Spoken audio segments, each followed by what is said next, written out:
I'm Mark New, a reporter at Being Patient. Today, we have some very cutting edge technology to talk about. We're going to be speaking with David Liu, the CEO of Sonde Health, which uses advanced audio signal processing, speech science, and AI machine learning to sense and analyze subtle vocal changes. And as we're about to find out, that may provide some key indicators about our physiology, health, and mental well being. David, thank you very much for joining us. Happy to have you here.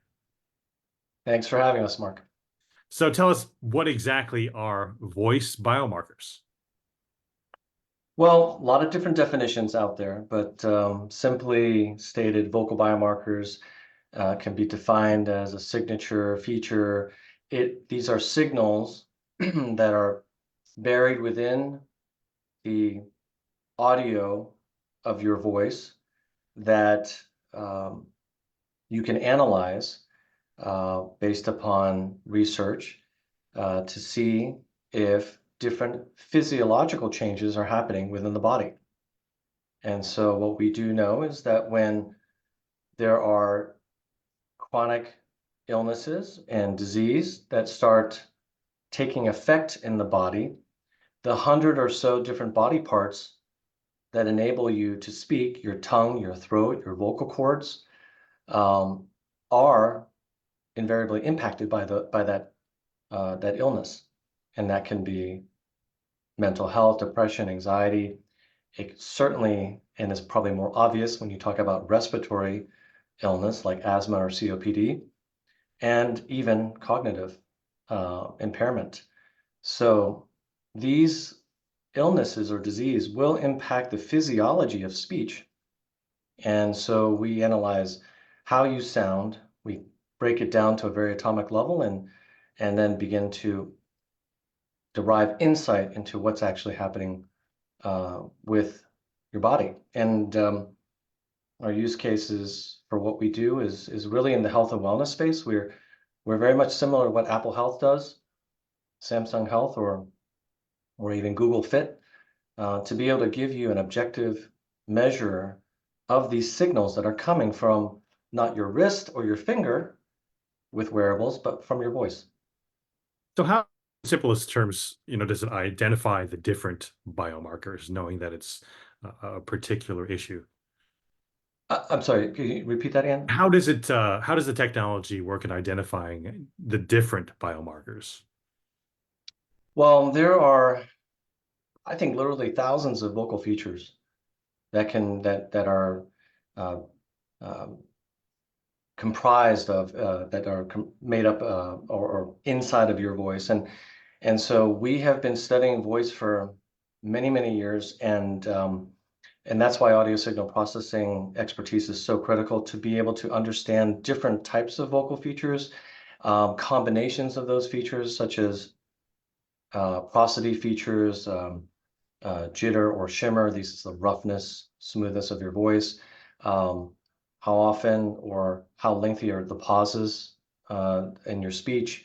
How fast are you speaking? Or even we have a proprietary feature that measures the time distance, and we timestamp it between when air is pushed out of your mouth and when audible sound is recorded or sensed. That time period is different for different people who have different health conditions. So again, we are providing through this the analysis of these features a relative risk level reading of potentially a person having symptoms of these health conditions. It is not to be used as a diagnostic device. This is not to replace a clinician and their clinical knowledge, but what it does is this can be put into the hands of billions of people, because we all carry devices such as smartphones. Yeah, that's what I was going to ask next. Is it primarily using a smartphone to collect that data, the voice analysis? Yeah, it's a great question. So today, that is our primary use case, because it can be embedded, and our SDK can be embedded in any device with a microphone. But we started with smartphones because, of course, they are with us most hours of the day. But we are now expanding into devices such as televisions, other home appliances, and even automobiles. Wow. Okay. So let's start with right now the smartphone. You know, when do you collect the sample, or do you offer your voice sample voluntarily? How does it work with the smartphone? Yeah, it's a great question. So just to be very clear, we do have an app that we use more for marketing, and of course we to show people and so that they can experience what vocal biomarker um, health readings look like, or health tracking looks like, or feels like. But we're not a direct-to-consumer company. We do not market a direct-to-consumer app, so we're not. That's not our business. Our business is to put the SDK and our APIs into our customers' products, which already have massive user bases and loyal users. And whether it be an app or a device, that's how one would see us. So, for example, GN Group is a very large company out of Copenhagen in Europe, and they are the owners of ReSound hearing aids as well as Jabra headphones and earbuds. And so they're going to integrate our technology into their products so that, for instance, older adults who wear hearing aids will be able to track their mental fitness as part of wearing hearing aids. And they are also interested in and are working with us to develop a mild cognitive impairment vocal biomarker so that then we can get ahead of detecting perhaps symptoms of MCI, or what we call cognitive fitness. That's under development right now. So it sounds like you're targeting collecting these voice samples almost passively when people are just going about their daily life and not thinking about it. It's absolutely passively. And the thing that differentiates Sonde is that we don't require you to buy a ring. We don't require you to buy a $400 watch. We don't require you to do anything different other than use the devices and apps that you are already using today. So we've been very deliberate about our strategy to work with third parties to put our technology into their products that are being used every day around the world, and especially in countries that don't have high-speed internet like we do, or Korea does, for example. You want to be able to reach those people too, so that they have equal access to this health tracking capability through voice. And so that's a big part of how we work. We have to work with these large customers in in consumer OEM devices space. Like I said, phones, appliances, and even automobiles. We're working with large organizations such as the military and Air Force, which have large populations that they want to see do well and perform well, stay healthy. So again, we're very much, I'm going to repeat this over and over again, but very much in the health tracking business, because if you can get ahead of understanding the trends of your own health, and then be able to look at what has happened in the past, be able to do a little bit of analysis. And this is what has happened with all of us in using Apple Watch um, or any of these other fitness trackers. We begin, right, to pay attention. We begin to look at trends. We begin to understand when our resting heart rate isn't what it should be. And we begin to put two and two together and say, oh, yeah, actually, I had a tough couple of days last week because of X, Y, and Z. Or for mental fitness, we are seeing the same types of thing. When we play it back for our customers, users, they can say, understand that their mental fitness was a bit lower at the end of the day, a day full of meetings, or a day with family. And we are now seeing some of those things. When you start putting together mental fitness tracking from Sonde with physical, traditional fitness tracking data, like from Apple Watch, you now have a full 360-degree view of how you're doing. And most importantly, what to do about it. And most people do know what to do. If I didn't get a lot of sleep and my mental fitness is a little bit low, you know what to do. Or maybe taking a walk 2 or 3 times a week could improve. These are all well-known facts that have been studied: exercise, sleep, diet, and even social interactions. checking in with somebody, talking to somebody can improve your mental health. So we're very much in the business of getting to people early so they can stay mentally fit and well. We're not in the business of diagnosing for disease. Does that make sense? We want to catch this much, much earlier. There's a much bigger population around the world that can benefit from this. If we're successful at Sonde, we prevent people from ever entering the healthcare system. But can this technology, or at least, I don't know whether now, but looking toward the future, how can it detect or aid in, identifying cognitive decline? Well, this is the newest product that we're working on now. I'm really glad you're asking about it. It's not been released. We are in the later stages of developing what we're calling a cognitive fitness or a cognitive impairment vocal biomarker that will sit alongside what we're doing in mental fitness for depression and anxiety, and respiratory fitness for asthma and COPD. So those two products are already out there, and we're working with large enterprise customers to deploy those vocal biomarkers. The newest one in cognitive impairment is incredibly exciting. I don't have to go through all the statistics with you, but we are aging as a species all around the world. And to be able to understand much, much earlier symptoms of cognitive impairment can make all the difference in how you treat, how you set up a person. And imagine I have my mom, who is 84 this year, and I've definitely noticed that there are things that are happening with her that, from a cognitive impairment standpoint, are different. I'm not saying, and she has not been diagnosed with dementia, but mild cognitive impairment is a precursor to dementia. And so it's imperative now for us to be able to recognize some of these signs earlier. So maybe we want to get her into an independent living situation where nursing is available without having to call somebody in. And so these things can be done much, much sooner, and so that you don't have some sort of disastrous event happen. This is repeating itself, this story, over and over again, not only in this country, but in so many countries around the world. So being able to have those signals sooner, so that family, loved ones, and the network that is around this person can take much more proactive action, can make all the difference in that quality of life of that person for the remainder of their life. Do you foresee a day that Now, Mark, one other thing. I'm sorry, hold that question. I would be remiss to not mention, if I didn't mention, that cognitive fitness impacts us all. Have you ever woken up in the morning and not had well, for me, 2 cups of coffee? I will tell you that if I don't have that, and maybe even a workout, I'm not thinking as clearly, simply put.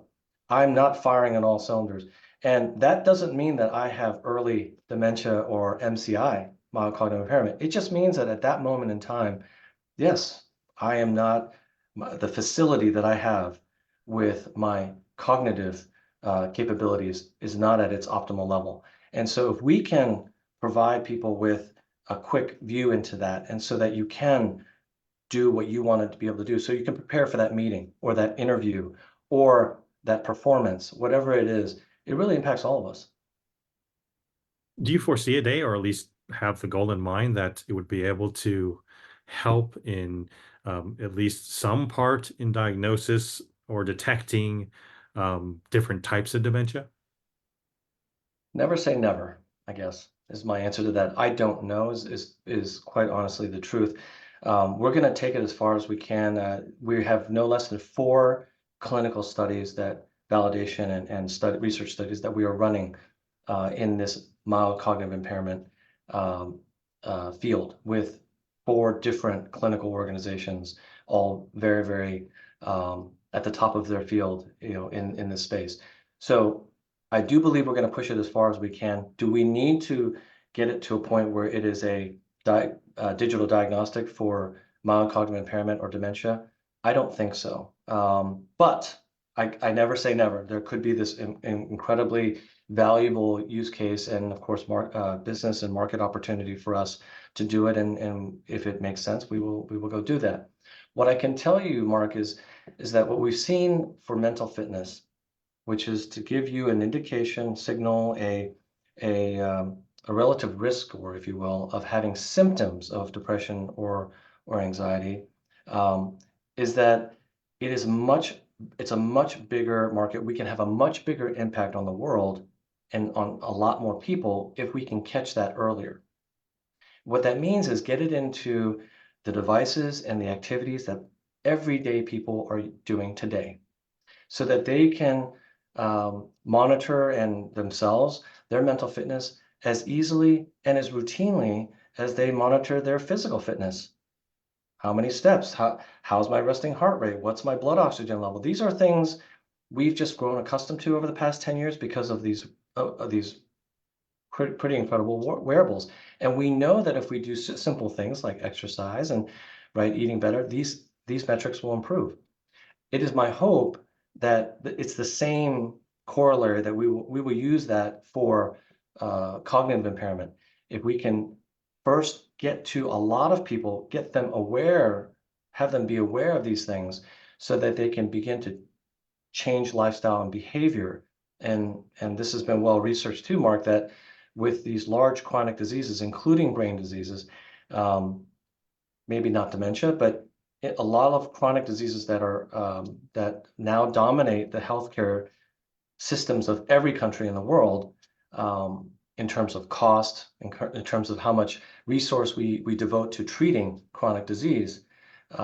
It's well known that if you can change lifestyle and behavior, you can begin to prevent or even reverse a lot of these chronic diseases. So that is my hope. That is our hope, is that if people have objective information and data that's very easily consumed, or that is a part of what they're already doing, do not ask them to do something extra in their life. We're all busy, fathers, mothers, husbands, wives, brothers, sisters too, and of course, coworkers. We're very busy people.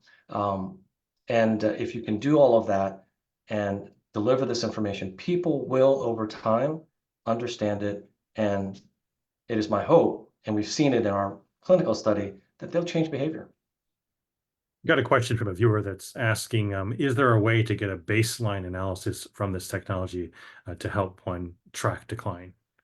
Yeah, we actually love using the term baseline internally because if we could, we would always want to get that because our models, our machine learning models, we do deploy them based upon population data. And what we always say is that it's really great. You can use Sonde without having a prior voice analysis with Sonde, but it works way better on an individual level if we can establish, 10 readings, 10 voice samples, 10 readings over a period of a couple of weeks, because everyone's different. Our voices are different. The not just the sound of it, but the way we speak. And so things get much better when you use Sonde's technology when you establish a baseline. And what about the issues with collecting the data? Of course, as you mentioned, passively collecting the data, just as our smartphone is around us, or whether you're in an EV, you've got to have some concerns about privacy. Yeah, how can you not? Um, I've never used Alexa. I never will. And I think we've seen some of the issues that have gone on there. But the business model there is different. They're trying to sell stuff, right? So for us, it's very simple. Um, I come from a background, both healthcare and education, and understand just how valuable, how precious health data is. And voice is health data. And so we haven't just checked the boxes on having the right privacy policy. We're actually, we've evolved our product so that we're putting consumer and user data protection at the forefront. One very big example of this is that we now have an SDK that we deploy to our customers' products that keep voice analysis recordings local to that device. So no voice recordings will be sent up into the cloud, Sonde's cloud, for analysis, and then scores sent back. That's typically how a lot of these apps work. We made the determination that not only will the performance and the experience be much faster and quicker if we can keep things on the edge so that all the analysis and data is on the local to the device, but from a privacy perspective, it is just, and security, data security perspective, is way better. So we really nip that right in the bud. Of course, it's still something that everyone has to be cognizant of, and we care a lot about that. We do take a bit of a hit in terms of not getting every last bit of data, right, to look at, because we made the choice to keep it on the device. But it's well worth it because we can use our vast resourcing on the research and development side, working with clinical organizations to further our models, to further our product, but not use consumer data to do that. And how much of a voice sample do you typically need? I mean, can it be done off of just a split second, or we're talking about hours of voice analysis? Tell me about how much of a sample we need of your voice. Yeah, it's about 30 seconds, and it doesn't have to be continuous. We do, at this point, analyze 3-second snippets at a time. If for some reason you get cut off, maybe you end your speech at 10 seconds, then we'll hold that 10 seconds on the device, and then once you speak again, we'll start analyzing your voice. And then at every 30-second interval, that's enough time for us to be able to provide a score. So, a score. Give me an idea of. It can probably depend upon what the particular technology or client wants, but just say you have a smartphone. I've seen your technology in use before, but tell me how it works. For example, if we're on a smartphone. Yeah, so the score is a relative risk score. And again, it's not diagnostic. We are not telling you you have a 98% chance of having depression. That is not what Sonde does. I'll be very clear. Or you have 92% chance of having mild cognitive impairment. That is not what Sonde does. What we do is provide you a relative risk score of having potentially symptoms of these diseases, of these illnesses. And that's very important because we know that there are symptoms of depression and anxiety that come out of voice that that could be caused by other things. And so we're very careful to give you a very simple to understand scoring paradigm. What we do is you either have an excellent score that's 80 to 100. It's out of a scale of 100. A good score, excellent, of course, means that you're doing great. Good means you're fine, from 70 to 80, 71 to 80. And then anything below 70, we just say pay attention. Now, pay attention doesn't mean that you definitely have anything going on in terms of depression or anxiety, for example, in mental fitness. And I would expect us to have something similar for cognitive impairment when we get there. But it is telling us that your voice at that moment, just like your wrist or your fingers telling that wearable, something is happening, okay? That is depressing your vocal feature scores and therefore your overall mental fitness score. We are not telling you that it's because of depression, but we need to tell you that, yes, your speech rate has gone down. Your energy level from your speech has gone down, and therefore your overall aggregate score is lower and puts you in the pay attention range. That's all we say, and then we have you reflect. And in our clinical study, that has been incredibly valuable because people now, for the first time, can reflect back on their mental fitness over the past week, day, week, month, and begin to put things together for themselves. And so, much like what Apple Watch does with resting heart rate, my resting heart rate typically is around 60. Will I get some readings at 75 or 77? Yes, that's happened to me. Does Apple tell me that I have cardiovascular disease or some issue? No, but they'll tell me that there is something, that your wrist is giving you a signal at that moment. Same type of thing here. We're going to tell you that your voice is telling us something at that moment that you may need to pay attention to. we've actually got some video up, as you can see. You can describe what's happening here. This is a sample of what you guys can do, right? Yeah, you can see those blue bars are 3-second segments of voice that we're analyzing. When we collect 30 seconds, we calculate the overall score. Yo, our CTO here, is showing that he has 81 aggregate score, but that's made up of 8 different vocal feature scores. And you can click into each one of those, like energy level, smoothness, speech rate, to be able to understand, well, what's making up that 81?